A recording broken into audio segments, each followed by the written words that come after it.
Leyendas enfrentadas.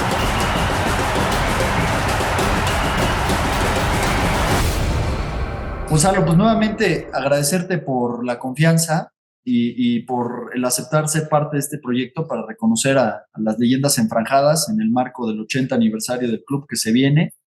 Y bueno, aunque tu paso fue breve, ya platicaremos ahorita un poco al respecto, pero te recordamos con muchísimo cariño y eres un gran referente del fútbol mexicano. Gracias nuevamente por la oportunidad, Gonzalo. No, de qué, Mario, muchas gracias. Un honor que me hayas considerado. Oye, Gonzalo, pues toda historia tiene un inicio. ¿Cómo comienza la tuya con el fútbol? ¿En qué momento te enamoras del deporte y decides como niño que ese quieres que sea tu futuro? ¿Cómo son esos primeros pasos pateando el balón? ¿Dónde te arrancas en las fuerzas básicas de Pumas probablemente? ¿Cómo se dan esos primeros pasos? Sí, pues mira, la verdad es que desde antes de tener conciencia, yo ya pateaba un balón. O sea, a mí me cuentan mis padres que yo le jalaba del delantal a mi abuela, que me cuidaba en las mañanas mientras mis padres trabajaban, la jalaba del delantal para bajar al jardín a patear una pelota y yo todavía ni hablaba, ¿no? En menos de un año. Entonces, esos son los recuerdos que a mí me dicen y yo siempre me acuerdo con un balón. Todas mis fotos de niño eran con una pelota, con un balón, de 2, 3 años, todas mis fotos. Incluso despreciaba a mis primos por abrazar un balón y tengo fotos donde estoy abrazando al balón y mis primos por allá. Siempre fue mi pasión y yo cuando empecé a crecer, crecí solo, soy hijo único de parte de mi madre y en las tardes yo me ponía a patear un balón en la pared. Ese era mi juego, ¿no? Entonces yo me ponía a patear un balón en la pared y pues mi madre al ver esto, que me gustaba mucho el fútbol, me mete a Pumitas. Mi madre trabajaba en la UNAM, era jefa del departamento de la Facultad de Economía y entonces como una prestación para los trabajadores de la UNAM, nos dieron Pumitas y pues mi madre me inscribe a los 5 años a la organización Pumitas. Y ahí estuve de los 5 a los 12 años con esa organización extraordinaria, muy, muy buena. Yo siempre la recomiendo porque te inculca muchísimos valores. Y de ahí a los 12 años yo me voy a probar a las fuerzas básicas de Pumas y me quedo para ya empezar en la categoría de 13 años. Aunque yo ingresé de 12, yo comencé ahí con la categoría 82 y de ahí pues ya empezó el trajín con las fuerzas básicas desde los 13 hasta los 17 y de ahí me fui a tercera división, segunda división y después al primer equipo. Oye, Gonzo, ¿y siempre desempeñaste la misma posición o en algún momento algún técnico o algún consejo te dijeron, no, mira, ¿sabes qué? Aunque te guste por acá, creo que aquí es donde vas a explotar. ¿Tuviste alguna variación? Mira, yo de niño siempre fui enganche, siempre fui un 10 clásico, el 10 clásico atrás del 9 y que recibía el balón, se giraba y metía goles de larga distancia. De niño hasta los 13 años yo jugaba esa posición. Cuando yo llego a Pumas, a las fuerzas básicas, la verdad es que el nivel cambió drásticamente. Yo en Pumitas, no sé, es difícil que yo lo diga, pero pues era el mejor o de los mejores, ahí 2 o 3 de Pumitas, ¿no? Cuando íbamos a las selecciones y todo eso. Cuando llego a fuerzas básicas, yo creo que yo no me consideraba ni entre los mejores 10. O sea, el nivel subió drásticamente, entre ellos David Toledo, que de hecho creo que también jugó en Puebla. Él es de mi categoría y subimos juntos todas las categorías básicas de Pumas y él era el enganche y era un crack. Para mí él siempre fue un crack. Y entonces yo entendí que ya no podía jugar en esa posición. Entonces mis entrenadores me empezaron a poner de volante por izquierda. Yo nunca fui rápido, nunca fui un extremo. Yo siempre fui muy, muy lentón, pero técnico. Y entonces me ponían de volante por izquierda y a los 16 años por ahí es cuando Raúl Servín comienza a ver que para que yo tuviera un chance en selecciones menores tenía que ser lateral izquierdo. Y ahí es donde a los 16, 17 años a mí me comienzan a ocupar de lateral izquierdo en Pumas, lo cual fue un cambio muy, muy fuerte porque yo no sabía marcar, yo era más ofensivo siempre y todos estos principios que te inculcan muy bien en Pumas de velocidad de aproximación y de perfiles y del cambio de piernas y los ángulos y el achicar y todo esto yo no los aprendí. Yo entrenaba más con los ofensivos y entonces fue un cambio muy duro, pero me adapté por ahí de los 17 años, ya comencé yo de lateral izquierdo, subo a tercera división de lateral izquierdo y ya es cuando comienza también Carlos de los Cobos con la sub-23 a llamarme de lateral izquierdo y así es como yo inicié mis primeros años en Pumas. Oye, pues ya mencionaste varios grandes digamos, formadores de futbolistas y exfutbolistas en ese proceso de formación, ahí en las básicas de Pumas.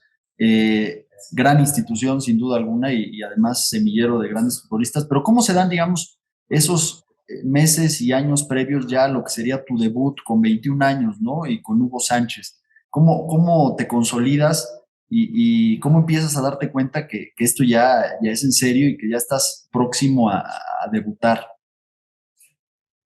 Sí, pues mira, debuté a los 20, casi 21, pero todavía a los 20, en mayo del 2003. Yo cumplí hasta octubre, entonces todavía debuté de 20, pero tarde, porque en mi posición cuando yo estaba en básica de Pumas, o en tercera o en segunda sobre todo, los laterales izquierdos de Pumas era Jaime Lozano, el titular, luego Manuel de la Torre, luego Franz Torres y luego pues yo, ¿no? Pero pues imagínate, nunca me podían subir al primer equipo porque estaban esos tres jugadores y parte muy buenos jugadores.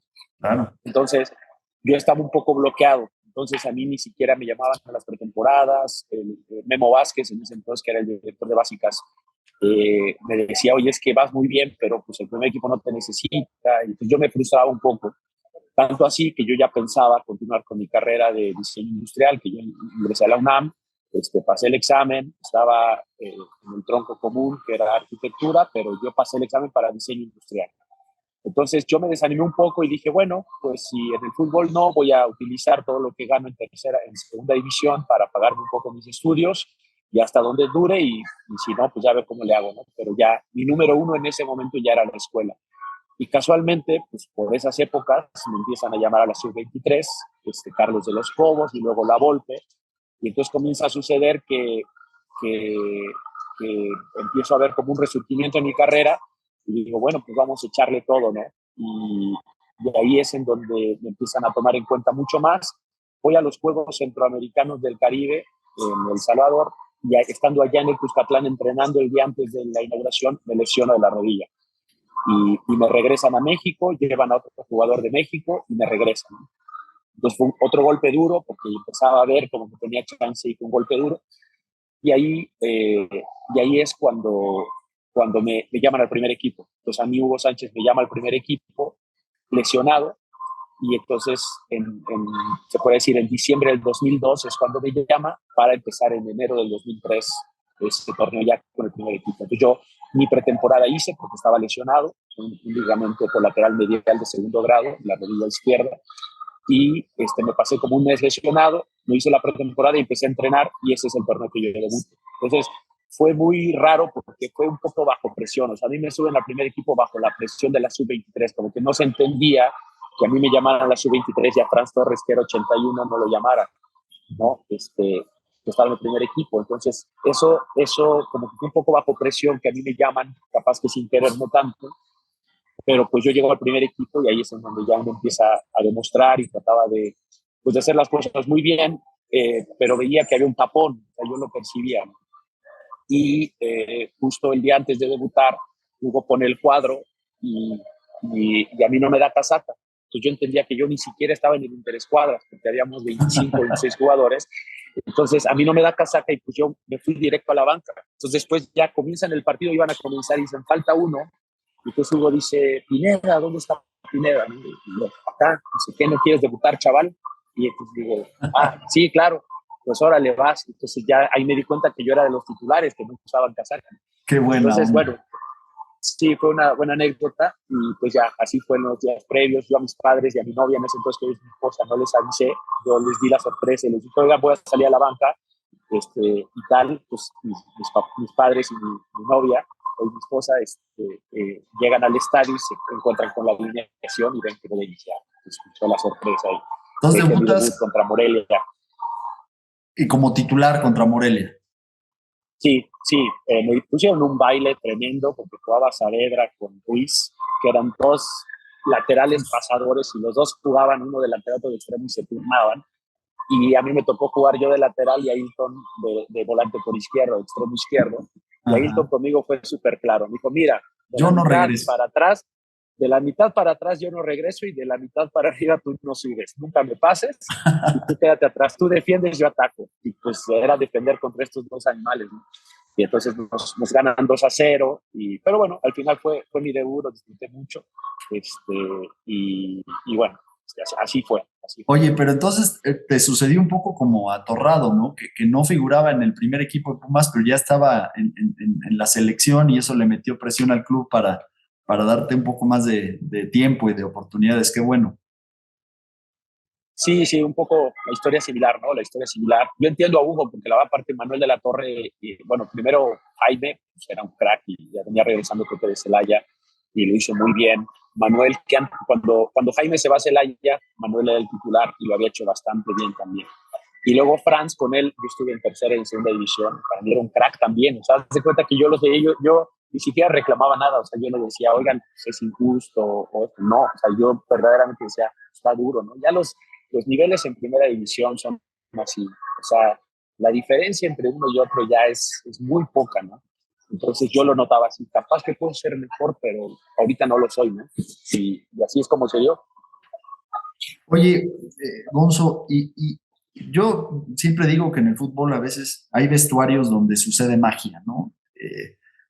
Y esto no es científico, aunque tengas los mismos elementos, si los quieres volver a poner sobre la mesa en otro lugar, en otro tiempo, no se van a replicar necesariamente los resultados. Y ese vestuario en el que tú estás, del bicampeonato, pues es un vestuario mágico, ¿no?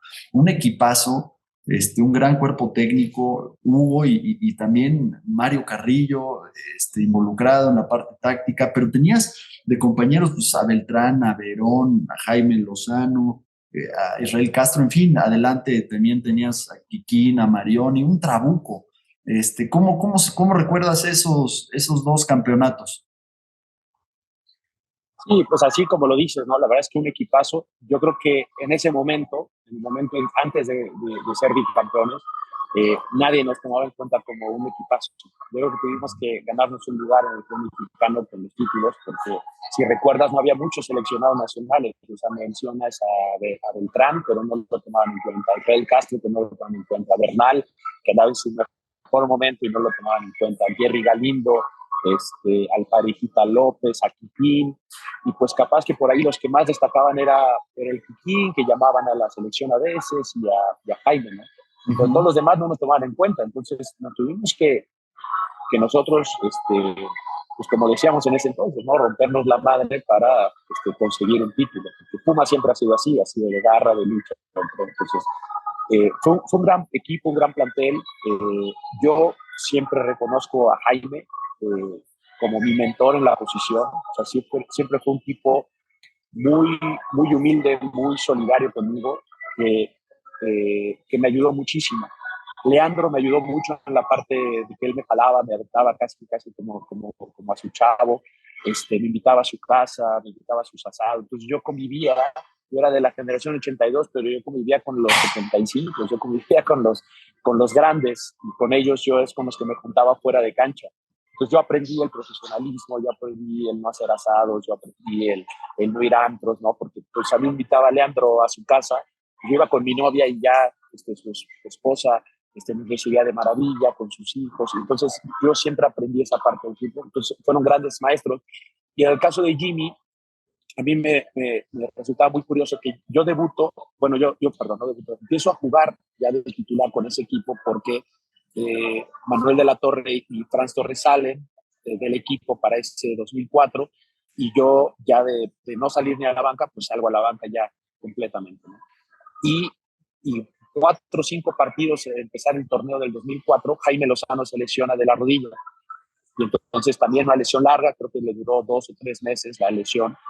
Y yo me acuerdo mucho que en mis primeros partidos no me fue bien. Mis primeros partidos no entendía por cómo con Ailton. Yo quería demostrar de más y hacer todas las pasadas, entonces Ailton no bajaba y nos costaba. Y me acuerdo mucho que en un partido en CU, en el medio tiempo, bajó Jaime casi que en muletas, bajó hasta el vestidor de nosotros a hablar conmigo y decirme, hey, Gonzo, tranquilo, no te vuelvas loco, solo lo único que tienes que hacer es jugar sencillo, dásela ahí y deja que él haga lo que haga, se te va a presentar tu oportunidad, pero no estés todo el tiempo. Yo estaba hambriento, sed de ganas de anotar un gol, una asistencia, y yo estaba con esos deseos, y Ailton me frenaba un poco porque Ailton marcaba la diferencia ahí, entonces yo traía mi plan de juego individual, ¿sabes? Entonces yo no entraba al plan de juego colectivo. Entonces, Jaime como que me calmó mucho, mira, tranquilo, dice, vas a estar bien, solo hazlo simple, tranquilo. Entonces eso a mí me marcó y a raíz de ahí me fue muy bien. A raíz de ahí yo recuerdo un cambio tremendo, empecé a lucir mucho porque defendía bien, porque atacaba los momentos correctos, y entonces tenemos ese año de ensueño donde el primer torneo quedamos campeones. Justo Jaime regresa para la semifinal de Cruz Azul de vuelta en casa y ahí ya lo meten de titular y ya él es titular en los partidos de la final contra Chivas.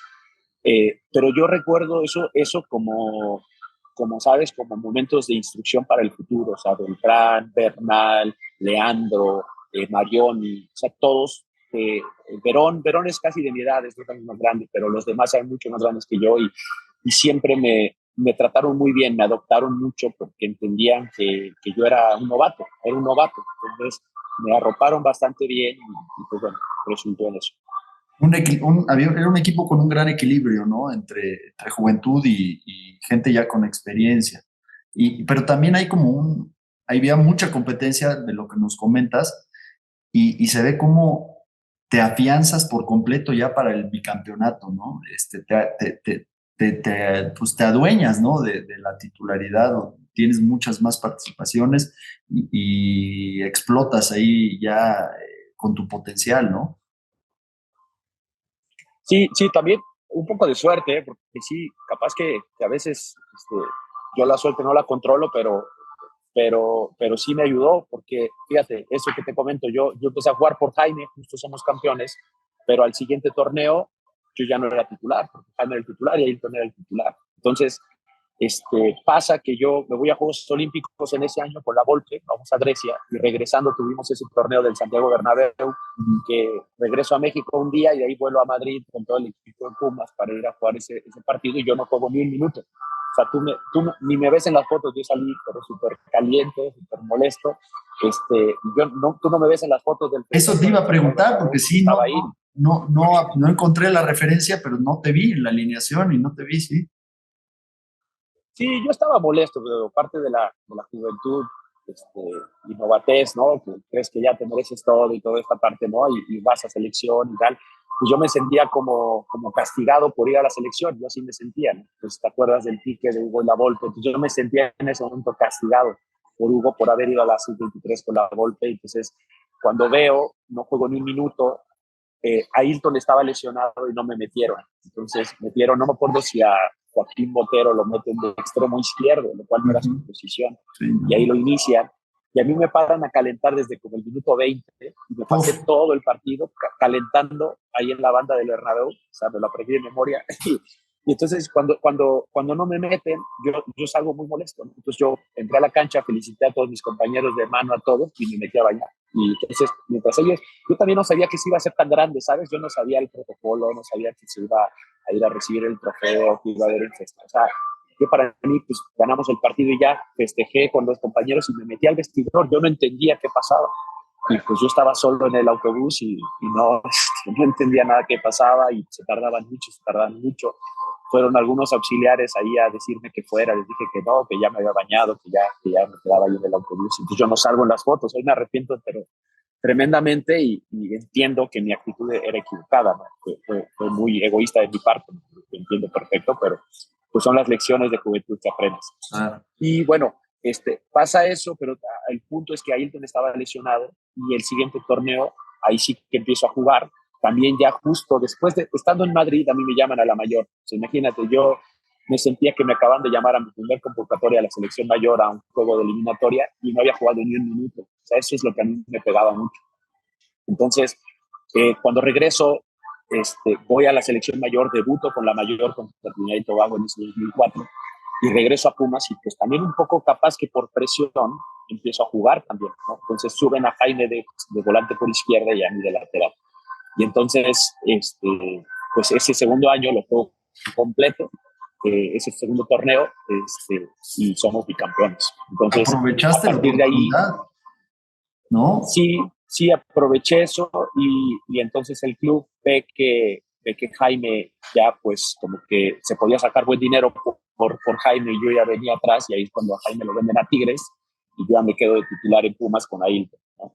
Y entonces sí, la verdad es que aproveché mi oportunidad, y bueno, nos fue muy bien. También a veces aprovechar tu oportunidad es hacerlo bien, pero también dependes del equipo. O sea, si Claro. tú haces las cosas bien, pero el equipo no gana, o sea, colectivamente no funcionamos, no luces, o sea, no para afuera, pero si eres campeón y eres chavo y estás en selección, luces muchísimo, ¿no? Entonces, tocó esa fortuna, digamos, de que todo se fue dando para que primero yo jugara y luego nos fuera bien colectivamente, me llaman a la selección mayor, entonces eso hizo un boom en mi carrera, entonces todos los reflectores apuntaban hacia mí como un buen jugador, aunque capaz que en otros momentos, si no hubiéramos ganado, no hubiera tenido la fortuna de ganar una selección, hubiera sido uno más capaz, y no me hubieran puesto ahí como en esa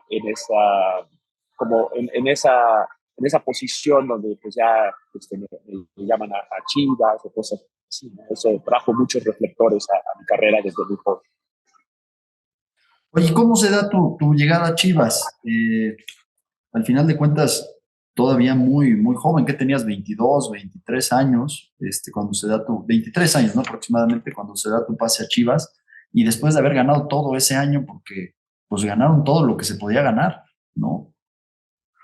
Sí, sí, pues mira, el 2004 fue extraordinario, fue muy bueno. 2005 no empezó tan bien, de hecho empezamos a tener malos torneos, tan es así que corren a Hugo, llega Miguel España, pero empezamos a hacerlo muy bien en la Copa Sudamericana. Con Miguel empezamos con Hugo, y después Miguel toma el mando, y llegamos a la final contra Boca Juniors, ¿no? Quedamos subcampeones, Un perdimos en robo a final. mano armada, con Sí, me Abondancieri acuerdo derribando mucho. a Íñiguez ahí, que Al Cachas. un robo. Sí. Y el árbitro que se llamaba Amarilla y era tremendo. Me acuerdo mucho que Joaquín Botero decía: ese es un ladrón. Desde antes del partido lo decía Botero, y bueno, después lo confrontamos un poquito. Y bueno, es parte del fútbol, pero bueno, al final hicimos un gran torneo, subcampeones en la Sudamericana. Y justo después de eso, imagínate, es diciembre algo, no me acuerdo qué, diciembre algo de Copa Sudamericana, la final. Y, y, literal en 3 días se dio mi pase al Chivas. O sea, yo estaba en Pátzcuaro, Michoacán, estaba de vacaciones con mi familia, y me hablan de que había interés de Chivas, y entonces me tengo que regresar al DF para platicar con Pumas. Yo, inicialmente, yo no me quería ir de Pumas, o sea, yo no me quería ir, o sea, mi primera reacción fue no, yo me quiero quedar muchos años más aquí en Pumas. Aparte estábamos peleando el descenso y yo sentí esa vocación, ¿no? De Pumas, de quedarme, pero a mí me quedaban 6 meses de contrato, o sea, yo me quedaban hasta junio del 2006 y justo se atravesaba el Mundial.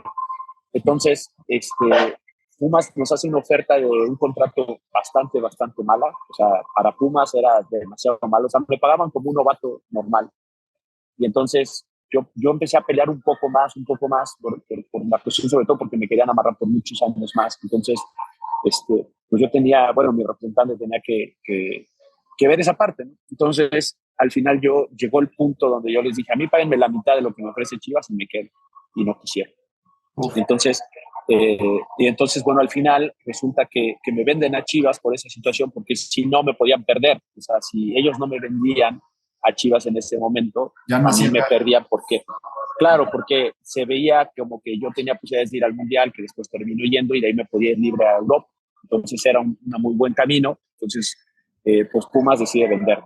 Y pues me venden, y así es como yo llego a Chivas, un poco con sentimientos encontrados, porque uno no me quería ir así de Pumas, y otro pues sin saber un poco qué iba a pasar en Chivas. O sea, como que fue en 3 días, ¿sabes? Entonces me cambió a mí la vida de ser un chavo que acaba de comprar mi primer casa en México para vivir solo, independizarme de mis padres, todo esto, y de la nada, oye, pues ahora va a ser, pero en Guadalajara, y decido un montón de cosas personales. Ahí cuando me llevo a mi novia, hoy mi esposa, me la llevo a vivir conmigo. Entonces, pues decisiones de vida, ¿no? Que te empiezan a marcar a los 23 años. Entonces, eh, pues nada, te digo, en 3, 4 días tuve que tomar esas decisiones, y bueno, así es como llego a Guadalajara.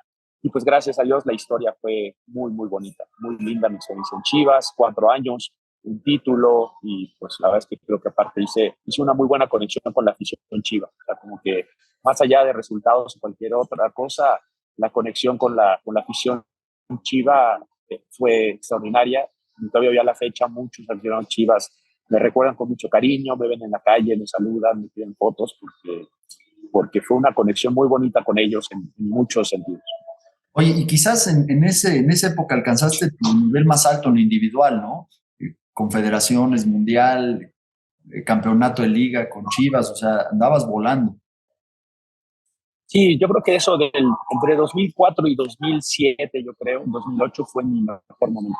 O sea, cuando miro en mi carrera, esos 4 años fueron de sus sueños. O sea, 2004, pues el bicampeonato, Juegos Olímpicos, 2005, Copa Confederaciones, final de Copa Sudamericana, 2006, Mundial, título con Chivas, 2007 todavía final de CONCACAF con Chivas contra Pachuca, selección, termino yendo a una Copa América también ya después con Hugo, en Venezuela, o sea, toda esa etapa del 2004 y 2008 fueron los mejores años. Uno como futbolista se imagina, cuando te pasa eso de joven, que así va a ser toda tu carrera.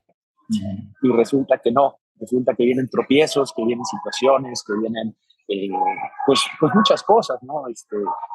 Capaz que tú como jugador no procesas bien esas situaciones, y bueno, eso es lo que queda como experiencia a veces, ¿no? El no creer que esas cosas son eternas, que todo pasa y que no importa lo bien que estás va a pasar y no importa lo mal que estés va a pasar, y eso a veces digo que somos muy duros con los futbolistas, que a los 22, 23 años, a veces algunos a los 16, 17, esperamos que sean maduros, que sean profesionales, que entiendan la responsabilidad social. A los 20, 21 años, ¿qué está haciendo un joven promedio, ¿no? Sí, no. Entonces, el futbolista tiene que madurar más rápido y no siempre eso llega. Entonces, a veces pasan estas cosas, pero bueno, dentro de todo eso, pues sí, mis mejores 4 años yo creo que fueron del 2004 al 2008.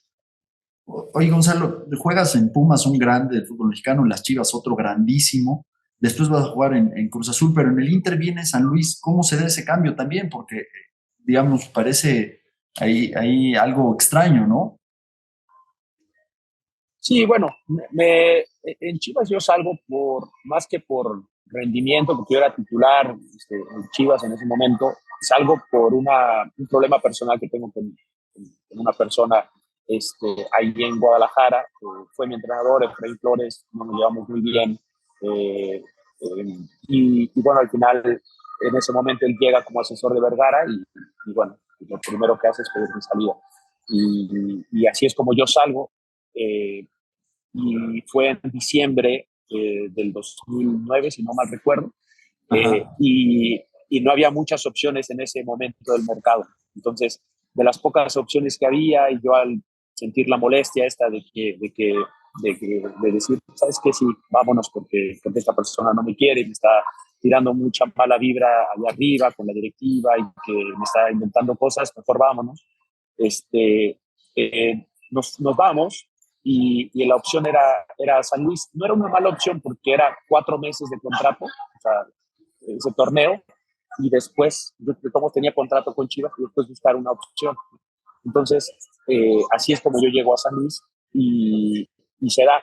No nos va nada bien, la verdad, como equipo no nos va nada bien, fue de los récords de menos puntos, uno de los menos puntos en San Luis, nos va muy mal, porque, te soy sincero, yo en su momento, cuando recién llegó al equipo, yo me quería quedar. O sea, yo veía el equipo, veía la ciudad, una ciudad chiquita, pero muy bonita, los aficionados muy apasionados del fútbol, buenas instalaciones, o sea, San Luis tiene muy buenas instalaciones. Ahí me hice de muchos de mis mejores amigos hoy en día, Diego de la Torre, Víctor Lujero, y, y yo estaba justo en San Luis. Yo capaz que me quedé, pero cuando no nos va bien, empiezan muchos cambios y cosas, digo, vámonos. Y ahí es donde sale la oportunidad de ir a Cruz Azul. Porque fíjate que ahora que lo mencionas, justamente proyectas esa imagen de alguien que busca echar raíces, o sea, que no va por 6 meses generalmente, que busca un proyecto, que además, si se siente cómodo, que se intenta quedar ahí familiarmente hablando. Digo, me adelanto un poco, pero en Puebla parecía que estabas contento, que querías quedarte. Después sucede lo mismo con Seattle, ¿no? O sea, eres alguien estable, muy maduro, que busca eso, proyectos a mediano plazo, no inmediatos. Y por eso llama la atención por ahí quizás siguiendo tu carrera, pues esos cambios, ¿no? Pero después, ¿cómo te va en Cruz Azul? Platícanos un poquito de esa etapa. Bien, la verdad es que muy bien. Mira, hay una cosa que capaz que en todo este proceso vas a entender un poco, es que yo después de conocer a La Volpe, y capaz que a Hugo contigo también lo tomo como un gran referente en mi carrera, pero específicamente en La Volpe, a mí me abre desde muy joven el deseo de ser entrenador en algún momento. Entonces, mucha parte de mi carrera, no digo que la desperdicié porque no la disfruté mucho y tal, pero yo estaba ya pensando en tomar experiencias para cuando yo fuera entrenador. Entonces, yo llegaba el Chepo de la Torre de Chivas y yo quería aprender cómo hacía el Chepo para un equipo. Y llegaba otro y yo quería aprender.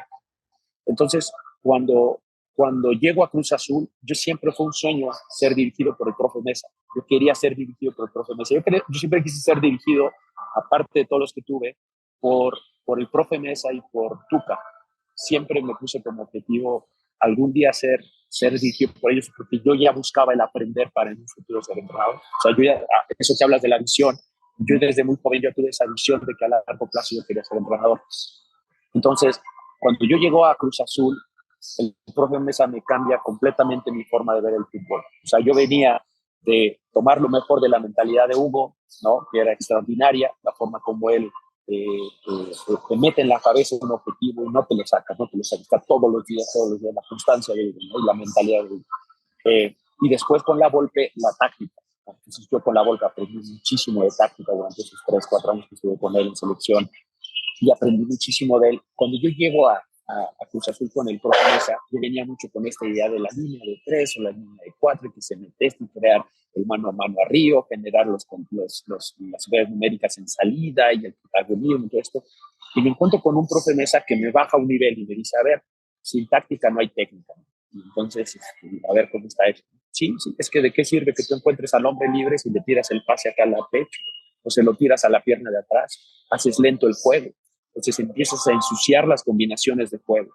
Entonces él hablaba mucho de la limpieza del juego, de limpiar el juego con base a la técnica, que era el padre y la madre del fútbol, es el pase y la recepción. Los conceptos que capaz que para muchos son muy básicos, muy primarios, capaz que no sé cómo los pueden catalogar, pero el que realmente comprende eso es una profundidad tremenda. A veces yo siempre recuerdo esto, que nos ponía a jugar el interescuadras 11 contra 11 a un toque y al equipo titular nos decía que no podíamos meter gol. Eso me quedaba así. O sea, eso te cambia tu percepción del fútbol. Entonces, pues al principio no salía porque pues, no entendías que tu compañero tenía un toque, te tenías que acercar, pero que a su vez cuando te acercabas tú tenías que saber a dónde ibas a pasar el balón porque tenías un toque. Entonces todos los jugadores sabíamos lo que iba a hacer el compañero basado en su posición corporal, porque si él se movía para allá, yo me tenía que mover para acá, pero el que seguía se tenía que mover para hacer pases consecutivos. Hacíamos combinaciones tan bonitas que de repente ya cuando le agarramos la onda al ejercicio empezamos y de repente por azares del destino estábamos frente al portero, pero no podíamos meter gol, pues va para atrás y entonces y te decía el profe, dice, es que si ustedes juegan simple y se ocupan de las combinaciones del juego, de limpiar el juego de malos pases, de la nada van a estar frente, no se preocupen en cómo, algún momento va a llegar. Por eso, si no se enfoquen en eso, en meter gol, en llegar, se enfoquen en que sus pases sean correctos a la pierna. Entonces, eso me cambia muchísimo mi percepción. Entonces, jugué mucho, casi fui titular casi todos los torneos y tal. Nos va bien en el sentido de que en los torneos nadie hizo más puntos que nosotros en ese año. Llegamos a aquella semifinal que todo el mundo recuerda contra Morelia, que el cabezazo de Corona, pero futbolísticamente fue uno de mis mejores años. Fue donde me sentí más en plenitud mental, todo, pero al final salgo de Cruz Azul. Y entonces a mí decir que me fue mal en Cruz Azul, no, porque aprendí muchísimo el profe Mesa. Quedé con la espinita de haberme quedado un poco más para aprender más. Un caballero, Pero, ¿no? En no el sé, trato, una persona que de trato impecable con los jugadores, muy humano. sí, yo lo que me tocó vivir a mí fue espectacular. O sea, me cambió en lo humano, siempre preocupándose, siempre hablaba de que el futbolista teníamos que dignificar nuestra profesión, hablar de los comportamientos fuera de cancha, del valorar a tus padres, o sea, lecciones de vida que él te daba. Hablaba mucho del amor de la primera esposa, o sea, hablaba de muchas cosas que decías, oye, espérate, ¿no? ¿Por qué esta persona me está hablando de estas cosas? Y te digo, te cambia la vida, te cambia la forma de ver el fútbol, la vida, y fue en ese sentido otro de los que marcó mi carrera. Oye, ¿cómo llegas a Puebla? ¿Quién te trae? A Puebla, bueno, no sé quién me lleva, tengo entendido, pues yo todavía tenía contrato con Chivas, entonces pues siempre mi horizonte estaba, pues ahora sí que si no salía esto, pues vamos a buscar acá. Y se dio ahí porque Sergio Bueno llega al equipo y Sergio me pidió, es lo que yo tengo entendido, que Sergio me pide, y se arma un muy buen equipo ahí en Puebla en ese momento. Eh, yo no conocía Puebla, digamos, conocía el estadio, conocía esto, pero no conocía muy bien Puebla y la verdad es que de las ciudades más bonitas donde puedes vivir, ¿no? Pues, mi familia vivió espectacular en Puebla, tan es así que tenemos casa en Puebla, si algún día regresamos a vivir a México, ojalá y ya no estamos en el fútbol, queremos regresar a Puebla porque nos enamoramos de esa ciudad, hicimos muy buenos amigos y tal, y bueno, así es como se da mi llegada y Sergio es el que me lleva y se hace un gran equipo. O sea, yo estaba maravillado con el equipo que se había armado. Se trae a Luis García de Europa, se trae a Damarcus Beasley, Julián Riascos, Alan Zamora. Yo hice una gran dupla ahí con Zamorita, ahí en la contención. El Gigi Durán, Salinas por derecha, Pereira, Gaby Pereira, que con Sergio no jugaba mucho, pero era un muy buen jugador, muy buen. Lucas Silva, que no lo conocíamos nadie, porque venía de primera A, y la verdad es que era un jugadorazo, Lucas Silva, Aldo Polo, que también ahí como que empieza a despuntar un poquito y jugaba muy bien también en su rol. Y bueno, para mí era un gran equipo y también es otro de los equipos donde me divertía mucho jugar. Jugábamos muy bonito el fútbol ahí con Sergio Bueno. La verdad es que, pues algo de mala suerte, porque jugaban mucho mejor del número de puntos que obtuvo el equipo. Y como tú lo dices, se hicieron 2, 3 contrataciones que no venían del fútbol mexicano, pero hubo muy buen ojo en esa época, en esa etapa. Y además, gente que me imagino que hacía muy buen vestuario porque llegaba con otra mentalidad, ¿no? Damarcus, una hormiguita trabajadora, Luis García, que venía de Europa, se disfrutaba mucho. Y también el propio Dubier, que aunque creo que era dueño en la América de su carta, pues venía de China, ¿no? Nadie lo conocía aquí en México, Riascos. Y la verdad, jugaban muy bien. Hubo mala suerte en ese periodo en cuanto al número de puntos, porque el desempeño fue mucho mayor. Sí, yo estoy de acuerdo. Creo que a veces eso es lo que pasa y yo lo vivo como entrenador, ¿no? Eh, en México, el corto plazo nos mata. O sea, todos buscamos que en 6 meses vamos a armar un buen equipo con un buen entrenador y en 6 meses tenemos que dar resultados.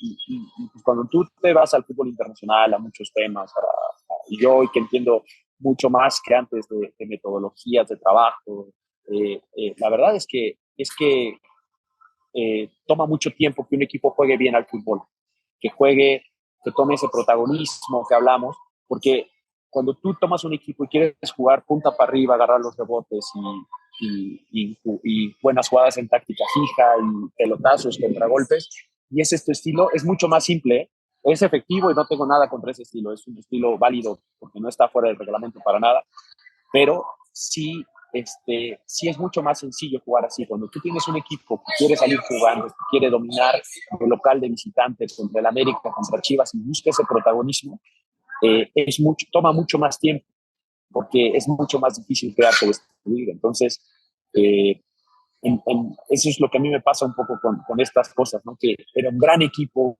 bien dirigido, que jugaba bien, dale continuidad, dale, Claro. apuntálalo, ve las debilidades del plantel y trata de apuntalar, pero mantén la base y no vas a dar logros en 6 meses, capaz que los das en un año y medio, en 2. Y yo creo que ese es el problema mucho de muchos clubes que creo que tienen buenas intenciones y buenos sueños, que invierten y que tienen muy buenas intenciones, pero queremos el resultado a corto plazo. Y eso yo creo que ese equipo merecía, por lo jugado, tener continuidad y fue algo que no sucedió. Y luego te toca la salida de Sergio bueno, eras capitán, te toca coincidir con Juan Carlos Osorio, que también era otro desconocido para el fútbol mexicano, que llega poco tiempo, también jugaba bien el equipo, y entiendo ahí que el propio Juan Carlos es quien no quiere seguir, pero la verdad es que las cosas otra vez en el rendimiento eran mejores que en la productividad. ¿Cómo recuerdas a Juan Carlos Osorio? Fíjate, con Carlos me pasó algo muy curioso. cuando él llega a Puebla, yo no lo aprecié tanto como hoy lo hago, ¿no? Hoy en día le escribo y he ido a verlo, a platicar de fútbol con él, de metodología, pero en su momento cuando él llega, número uno, yo me sentía del proyecto de Sergio Bueno. Entonces, ¿sabes? A mí me quitan al entrenador que me trajo y con el que creía que estábamos haciendo las cosas bien por un desconocido, pues ya de entrada ya había un cierto choque mío, ¿no? Una Nada que ver barrera. con el mío, un problema mío, una barrera. Y luego llegó con ideas muy diferentes a las que uno estaba acostumbrado. Uno en México está acostumbrado al físico, al gimnasio, al entrenar de manera individual las cosas. Y con Osorio no, con Osorio prohibió el gimnasio, al principio prohíbe el gimnasio, no hacíamos físico, ¿no? Y todo era con la metodología que es innovadora. Hoy en día yo utilizo esa misma metodología, ¿no? La periodización táctica. Pero yo en su momento, que para mí era nuevo, no la supe comprar, no venía con los ojos abiertos para tratar de aprender. Y entonces a mí eso me genera muchas molestias. Tengo una lesión muscular, nunca había tenido lesión muscular. Entonces yo le echaba la culpa a la metodología de Juan Carlos y tal, hoy entiendo que no. Pero bueno, un montón de cosas que capaz que no le valoré a Juan Carlos. Sí entendía que era un muy buen entrenador. Inmediatamente, en cuanto él habla, en cuanto él comienza a plantear los partidos, te das cuenta que es alguien que sabe mucho de fútbol. Pero yo no tenía esa apertura para con él capaz, ¿no?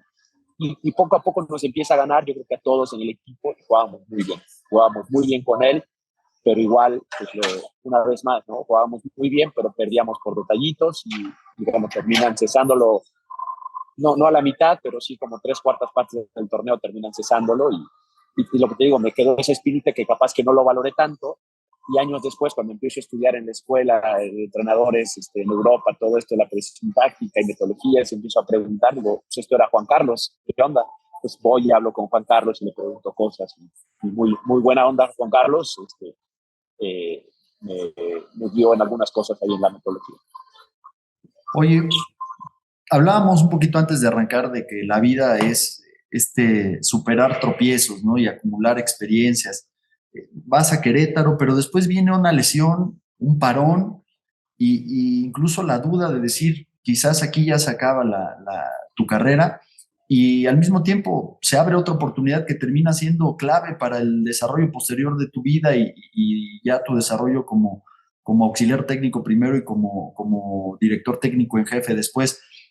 Platícanos un poquito de ese obstáculo, de cómo a veces Dios te pone una prueba, pero al final de cuentas termina siendo lo mejor que te pudo haber pasado, la ida a Seattle. ¿Cómo vives esa etapa y cómo la superas? Sí, bueno, así, ¿no? Así como lo dices, tal cual. Yo sí creo que Dios tiene un plan y que creo que a veces uno no lo alcanza a ver en el corto plazo, pero en el largo plazo ves ese plan, ¿no? A mí me sucede esto que voy a Querétaro, eh, suceden muchísimas cosas que nunca me había tocado vivir, nunca me había tocado vivir, pelear tan de cerca el descenso. En su momento, por muchas decisiones, me toca ser el capitán del equipo de Querétaro y pues con esa responsabilidad de liderazgo, de tratar de sacar adelante, un poco por accidente, porque había otros líderes en el equipo, pero un poco por accidente me dan a mí la capitanía y pues tratar de generar y descendemos, ¿no? Entonces fue un tropiezo muy grande, primero en el ego, en lo emocional, en decir, bueno, pues descendí a mi equipo, tomo la responsabilidad. Yo me quería retirar, aparte por cubitis, yo me infiltraba en casi todos los partidos para poder jugar ya al final en los partidos de Querétaro. Entonces, me dolían mucho los tendones de Aquiles, la pubalgia la traía todo lo que da. Y yo dije, ¿sabes qué? Ya estuvo, ya, hasta aquí. Eh, eh, yo ya tenía mi casa en Puebla, yo ya tenía ciertas cosas ahí, inversiones en Puebla. Y yo dije, mira, ya, vamos a ver qué pasa, ¿no? Si no sale nada bueno, como lo que dices, un poquito algo que me ofrezca cierta continuidad o algo un poquito más a largo plazo, mis hijos iban creciendo y los amigos y esto. Entonces dije, no lo voy a agarrar. Curiosamente, algo que poca gente sabe es que terminando Querétaro a mí me ofrecen ir a probarme a Chicago Fire. Y entonces me voy por una semana a entrenar con el Chicago Fire, que estaba en pleno torneo. Y yo ya me sentí un poquito mejor porque dejé pasar 1 o 2 meses de inactividad para rehabilitarme de la pubalgia. y llegando allá después del segundo entrenamiento me vuelve a doler horrible. Entonces yo mismo les digo al Chicago que ya no. Y entonces regreso a México, regreso a operarme, regresé con Rafa Ortega en Guadalajara, me opero, me rehabilito con Pesaña ahí en Puebla, muy bien, quedó muy bien, y ahí es cuando sale la oportunidad de ir a Seattle Sounders. Un amigo en común con otro amigo me sugiere esto, me dice, oye, está la oportunidad de ir a Seattle, ¿cómo sigues? Y yo me preparé muy bien para regresar, ya traía un poquito la espinita que a ver qué sale en esta ventana, y si no sale nada, ahora sí nos retiramos. Y justo sale eso y me dicen, oye, ¿te quieres ir a probar al Sound? Pues sí, claro que sí. Oye, pero, pues, o sea, no tienes problema en ir de prueba, o sea, alguien de tu jerarquía, pues eres mundialista. No, pues ¿qué voy a tener? Oye, yo lo que quiero es una oportunidad. Entonces, sale la oportunidad de ir ahí a Seattle, voy a pretemporada, después de una semana me ofrecen contrato y me quedo, ¿no? Entonces, pues una vez más te digo, estos accidentes bonitos o positivos, ¿no?, que suceden en mi carrera de la pubalgia, me llevó a estar en Seattle, cambiarme otra vez más la perspectiva de la vida, de mi futuro, de lo que yo quería. Y pues nada, ahí duré 2 años en el juego, en el equipo. Ganamos la Super Shield, ganamos la Open Cup, nos fue muy bien. Y yo ya tenía muchas lesiones, muchas molestias. Yo todos los días me paraba con dolor de espalda, con dolor de Aquiles, con dolor de rodillas. Nunca tuve lesiones feas, pero ya notaba que mi cuerpo ya traía un desgaste, ¿no? Y entonces ahí es donde decidimos retirarnos. Yo sabiendo que quería estudiar mi carrera de entrenador, y me voy a ser comentarista a Univisión, que me ofrecen un contrato de 3 años, me voy, y después del primer año ya me llaman del primer equipo de Seattle para ser auxiliar. Pero lo dices muy sencillo, Gonzalo, pero debe haber sido mucho más complicado. O sea, en tu generación, y tú ejemplificas el cambio de mentalidad de muchos jugadores de fútbol mexicano.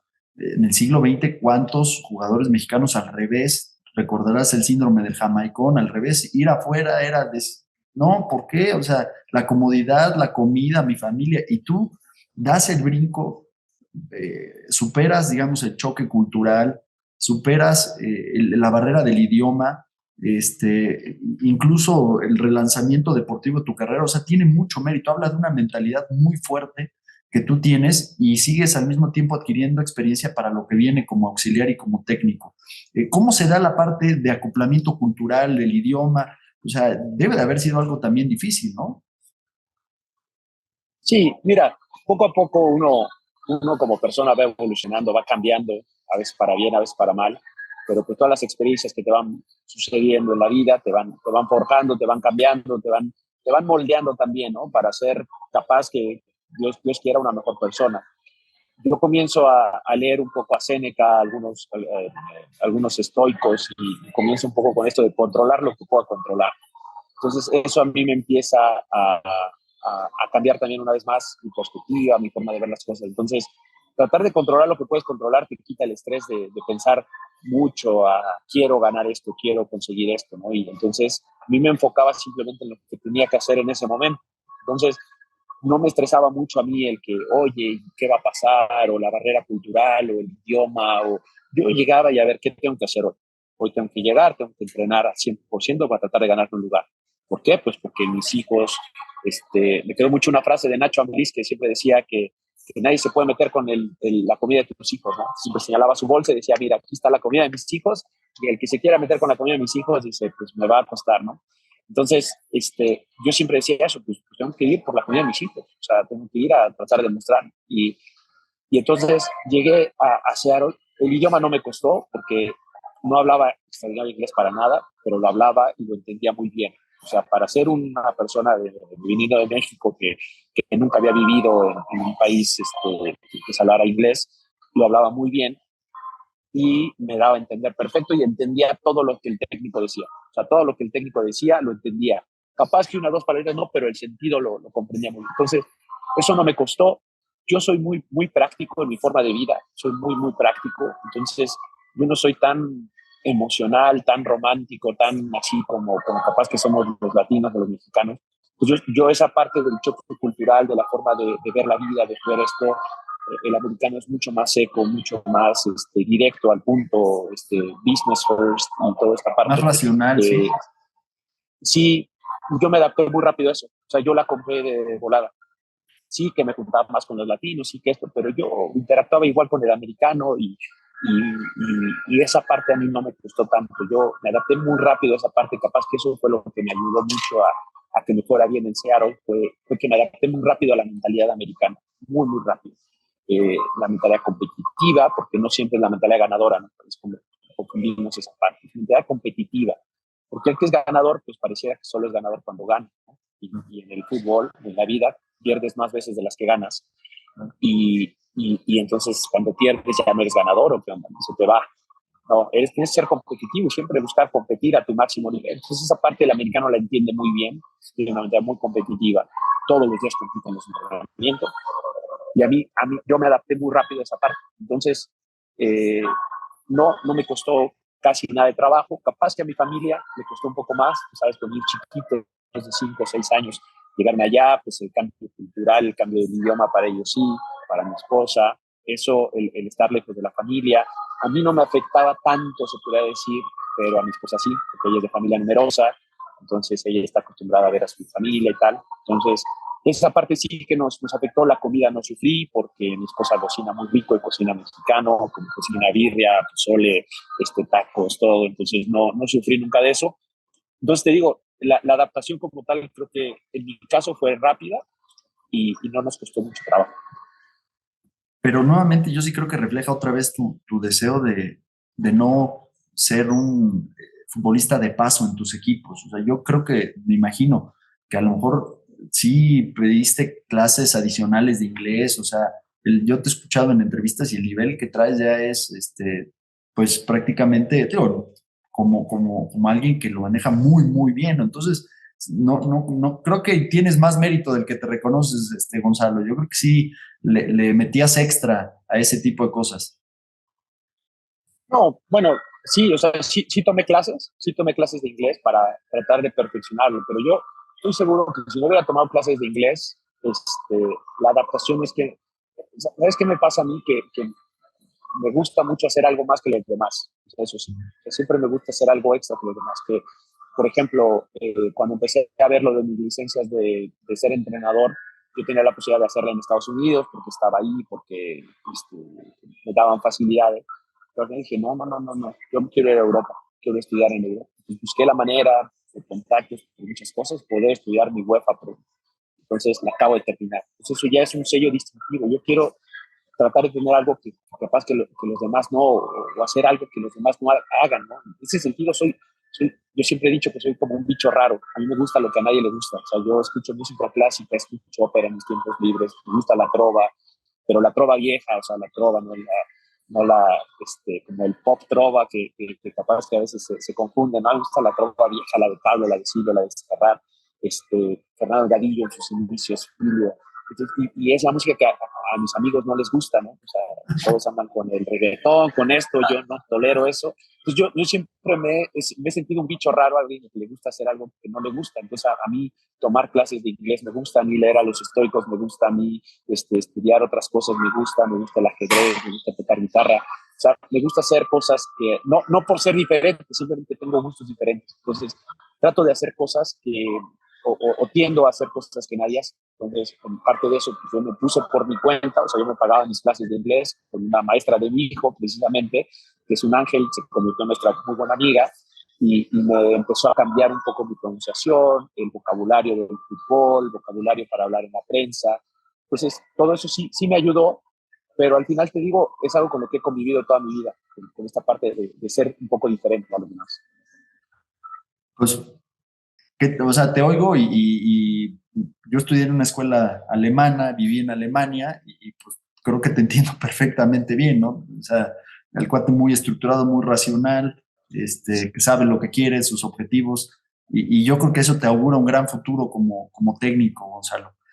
Platícanos un poquito ya de esa nueva faceta, primero como auxiliar técnico, con Brian Schmetzer ahí a la cabeza en Seattle. Además, una ciudad preciosa, una gran afición, es la más ruidosa de Estados Unidos, es una gran afición, futbolera, y terminan ganando todo. Y yo creo que ahí también nuevamente la vida te da una oportunidad que quizás en México se hubiera dificultado porque los jóvenes tienen que picar mucha piedra aquí en México. O sea, como que por momentos es difícil esas oportunidades ya para los timoneles, ¿no? Por ahí está Jimmy Lozano, pero tampoco es que sean muchos más. Traemos mucha gente de fuera, no le damos chance a la gente de cantera. ¿Cómo se da ese paso ya como exfutbolista y como técnico en tus primeras etapas ahí en Seattle? Muy bien, la verdad es que todo se dio muy orgánico porque si bien yo me fui de Seattle un poco por la lesión, a mí me ofrecen ser entrenador de básicas cuando me retiro, me ofrecen en Seattle ser entrenador de la sub-14, pero yo no quise porque yo quería alejarme un poquito del fútbol, eh, y entonces se da esta situación, ¿no? De irme a Univision y me llama Brian Schmetzer para ser su auxiliar. Y es exactamente lo que yo quería, ser su auxiliar, empezar en primera y, y aprendo muchísimo de él, 4 años y medio, se da, te digo, todo de manera muy orgánica porque dejé muy buenos amigos en Seattle. Entonces, cuando yo regreso, me reciben con los brazos abiertos, el cuerpo técnico, los jugadores, entonces me toca dirigir a compañeros, entonces toda esta parte muy bonita que me tocó vivir, eh, aprendí muchísimo de Brian, es un gran manager, y creo que junto con Jimmy Traore, que fue campeón de la Champions League en el Liverpool, y Preki, que fue una figura en el fútbol de Estados Unidos, selección nacional, jugó en el Everton, y Tom Dutra, uno de los mejores entrenadores porteros que me ha tocado ver en mi vida.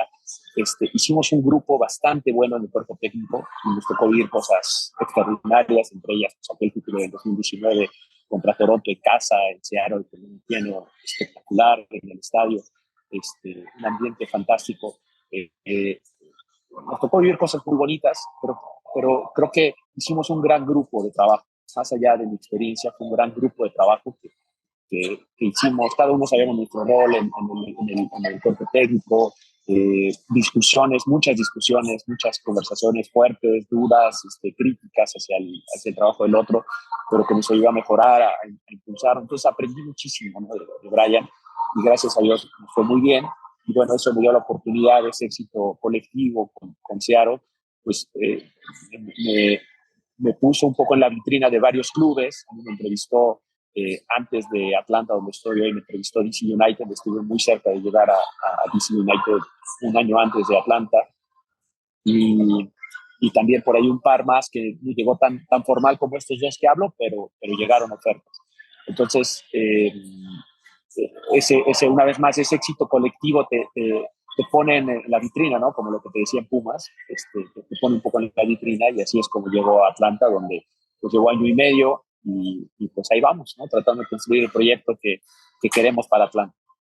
Oye, Gonzo, digo, para ir concluyendo, sé que tienes ahí cosas que hacer y te estamos dando lata en tus fiestas, pero ya llevas varios años ahí en la MLS y la verdad es que después de no haber clasificado un mundial lo han hecho todo bien. O sea, yo creo que lo están haciendo muy bien allá.